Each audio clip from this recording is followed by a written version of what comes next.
Well, my name is Eldur Kristinsson, and I'm from the Lesbian and Gay Alliance in Iceland. And I was here to give a little talk on the dangers of self-ID and a country in the capture of queer ideology. Do you want to say a little bit about what's been happening in Iceland and the work that you're doing? Well, we only have a couple of minutes here.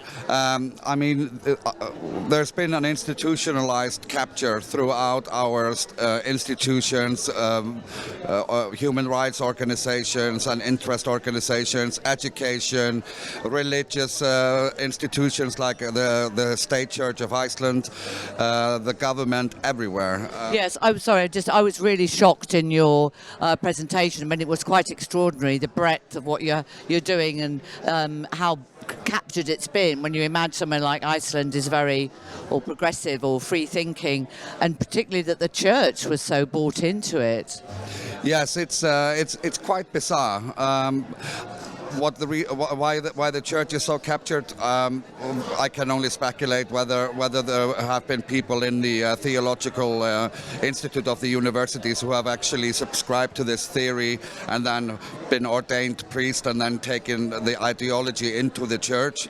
Whether it's come that way, I don't know. You know, this is something that is up for researchers to actually dive into.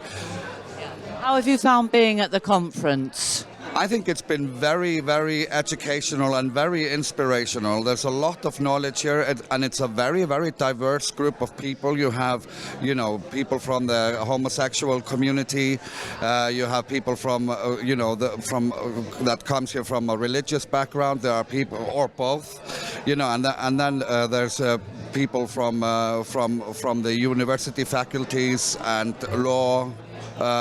Everywhere. Yes. So it's very quite inspiring to be surrounded by so much knowledge, and also for yourself, because it seems that you do in Iceland you haven't got many other organisations supporting you.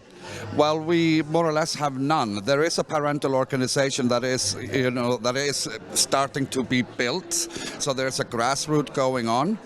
So there are things happening. I mean, people have been coming to my organization and expressing their concerns, both in the educational system, what is happening with the indoctrination of children, and obviously also the concern about having all these rainbow exposure everywhere. You can see our legacy organization in Iceland, which was supposed to be fighting for gay rights, have now identified 14 different types of sexual orientation, BDSM being classed as a sexual orientation and taught to children in schools. This is obviously not acceptable, because fetish is not a sexual orientation. And this is what's happening internationally, so I suppose there's something, about the importance of actually international collaboration, because this is such a international kind of move. Exactly. And also after we introduced the self-ID law, the deterrent, how do you say it? The decay of women's rights have been so apparent, and the unfortunate situation is that the feminist organizations in Iceland are completely captured by this as well.